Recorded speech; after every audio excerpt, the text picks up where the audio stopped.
كابتن انور سلامه المدير الفني للفريق الاول للكره بالنادي المصري، وتجربه وديه النهارده مع فريق الرباط، وحضرتك بتطمن فيها على اللاعبين رغم ان كل الناس بتقول ان حضرتك عملت النهارده تدريب بدني الصبح كان شاق جدا لجميع اللاعبين. الحمد لله يعني هم احنا يعني الفتره دي بنشتغل الصبح بعد الظهريه.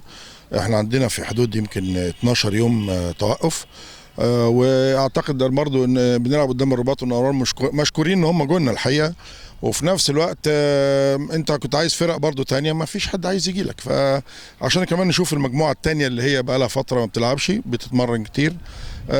احنا عاملين يمكن الصبح بعد الظهريه 3 ايام ورا بعضيهم.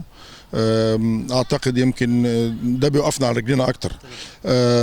وما بتحمل سن عليهم في الفتره دي، وبعد كده اخر اسبوع بنقوم منزلين من حمل التدريب دي، يمكن هتساعدنا فيما بعد ان احنا ممكن نكمل الماتش افضل من الفتره السابقه ان شاء الله.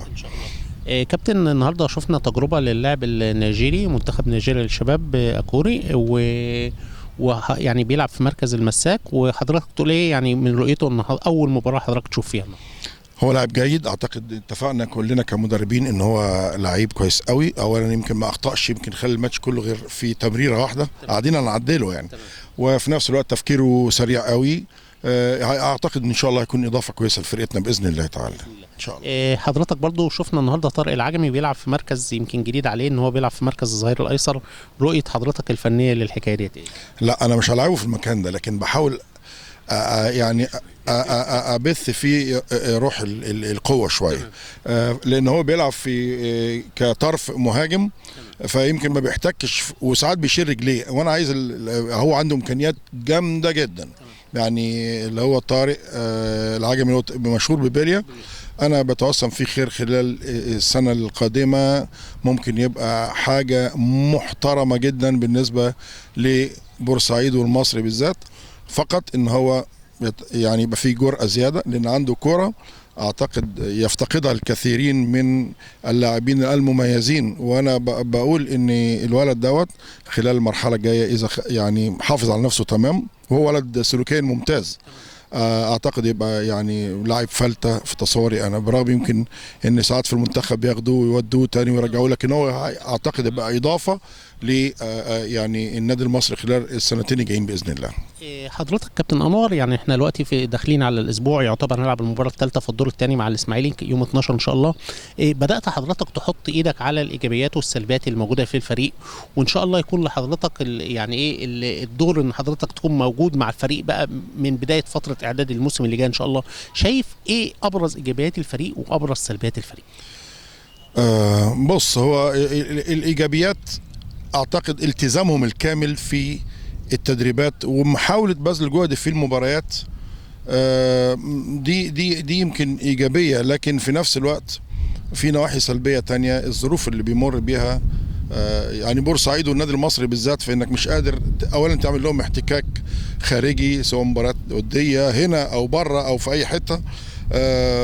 وفي نفس الوقت يمكن اللاعبين الى حد كبير قوي بيفتقدوا ل يعني مش عايز اقول الميل لاخذ راحات شويه. يعني انا يمكن الفتره دي يمكن مش عايز اقول مش متقبلين، لا هم متقبلين تدريب، متقبلين اي حاجه تعمل، لكن في نفس الوقت هم حاسين ان هم مغبونين، وفي نفس الوقت ما بيقدروش يتحركوا بره بورسعيد. واذا راحوا بره بورسعيد يبقى يلعبوا ماتش. النواحي السلبيه اللي فيها في المشوار دي كفايه لوحدها. يعني انا بقول لك بتهدينا احنا لما بنروح هناك، بالرغم انك انت رايح قبلها بيوم، لكن بتفتقد للراحه الايجابيه اللي هي خاصه بالمباراه فيما بعد. فدلوقتي بقى نقدر نضطر نعمل ان يوم زياده تاني عشان نقدر ناخد راحتنا المظبوطه باذن الله. هل حضرتك بتلاحظ ان في تفاوت في المستوى المصري مذبذب بعض الشيء؟ يعني 3 مباريات في البدايه 9 نقاط كامله امام يعني بالترتيب كده طلائع الجيش، حرس الحدود، المنيا، بعد كده خساره في اخر دقيقه من مباراه بتروجيت، بعد كده قناه تليفونات الزمالك، واداء قوي جدا والفريق واقف على رجله بلغه الكوره كده اهو. قلنا هنشوف اداء اقوى من كده في مباراه الشرطه، جت مباراه الشرطه برضه حصل فيها دروب. تفسير حضرتك للحكايه دي؟ لا، هو الكره المصريه دلوقتي بعد ما حدث من ثوره ومن ظروف مرت بها البلد. اعتقد ما فيش فرقه في مصر قدرت تحافظ على مستوى المباراتين، وناخد مثل بالاهلي والزمالك، وناخد مثل بالاسماعيلي وبالمقاولين. المقاولين كانت فتره شغاله ورا بعضيهم وبعدين بدات تفقد. النادي الاهلي عمره ما حدث اللي احنا شفناه انه حتى يتغلب من فريق يعني مع احترامنا الكامل الفرق الليبيه، لكن ما يتغلبش في ملعبه هنا 3-1، عمرها ما حصلت. الزمالك سهل جدا انك انت تاخد منه بونت، مش هقول بقى 3 ولا حاجه، لا سهله. فالفرق دي كلها اتاثرت. دول يعني الزمالك فريق قوي جدا، الاهلي نفس الشيء، والفرق اللي هي متصدره سموحه وبتروجيت، يعني من فرق الجدول المتوسط يعني الوضع بالنسبه لهم مش بيبصوا للبطوله، لكن الظروف اللي مرت بها البلد دلوقتي اعتقد مؤثره جدا على جميع اللاعبين. وانا مش عايز اقول الكلام زي كده، لكن احنا تعرضنا لغبن شديد جدا في بعض المباريات من التحكيم، خاصه في قدام بتروجيت وقدام المباراه الاخيره بتاعه الشرطه. وده احنا شفنا الكل قراراته عكسيه وفي نفس الوقت مستفز هو والمجموعه بتاعته. يمكن هو بيجي لك بيكلمك كما لو كان يعني حكم كبير قوي، وده اول مره نشوف مجموعه صغيره مش عارفه حتى تتعامل مع الناس، لانك انت كحكم مبتدئ المفروض يعني ما بقولكش لا، وفق القانون اشتغل وده حقك، لكن في نفس الوقت هناك اصول واحترام للغير واصول واحترام لخبرات الناس اللي قدامك.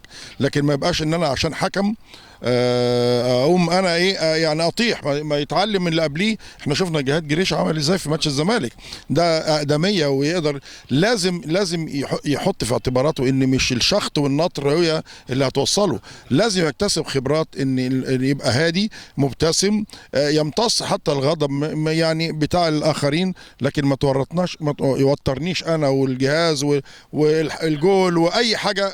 انا اول مره اشوف واحد بيطلع 14 انذار ليه فرقتين، وبعدين انا بعد ما اطلع فوق عليه هو قاعد خلاص طريح، انت جاي لي بقى مخصوص. لا طبعا الكلام ده هو اللوم، كل اللوم على من يعدهم الحكام. يعني احنا نفسنا نبقى عندنا حكام وكوادر جديده، لكن بالاصول احنا دلوقتي نشوف نفسنا احنا فين حتى على المستوى العربي ولا حاجه.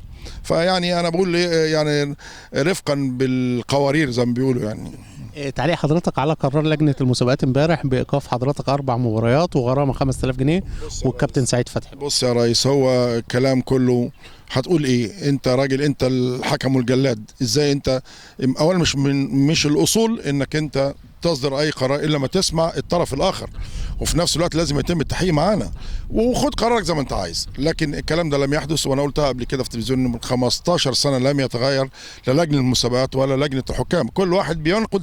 والدليل على كده ان احنا نشوف اي لجنه حكام بتيجي بتحارب ازاي من زمايلهم، مش من حد تاني. يعني هات لي لجنه حكام جت او حكام جم او رئيس لجنه حكام جت وما حصلش بينه وبين اللي قبليه اي احتكاك، لا ده يعني ده معناته ان هم بيوصلوا لنا الصوره ان كل واحد بيصل للمكان دوت خلاص بقى هو كل حاجه، والتانيين بيقعدوا يتكلموا عليه. طب ده حكام يا جماعه، افهموا انتوا حكام، لكن في نفس الوقت مش عايز الحكم يبقى واحد فشل ان هو لعيب كوره وبعدين بعد كده يتجه للحكام يطلع غله على لعيبه الكوره والمدربين. انا بالعكس انا عايز اساعد، والدليل على كده انا بقول لك اخر الماتش انا بقول للحكم الثالث اللي هو بتاع الدرجه الثالثه هناك، بقول له كنت كويس. الراجل بص لي مذهول فاكرني بتريق عليه، وانا قلت له لا انا بكلمك جد، انت كنت كويس. فقال لي متشكر.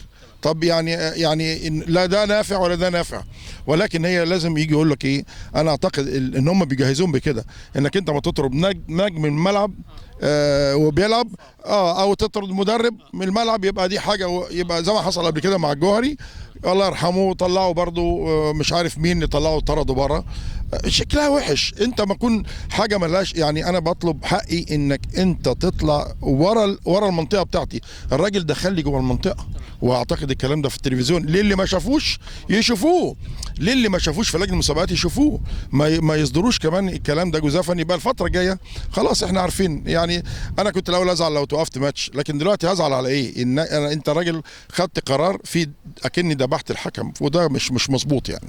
شكرا متشكر قوي. شكرا دكتور، متشكر قوي. شكرا ربنا يخليك. اسفين ازعاج كابتن، ربنا يخليك. شكرا.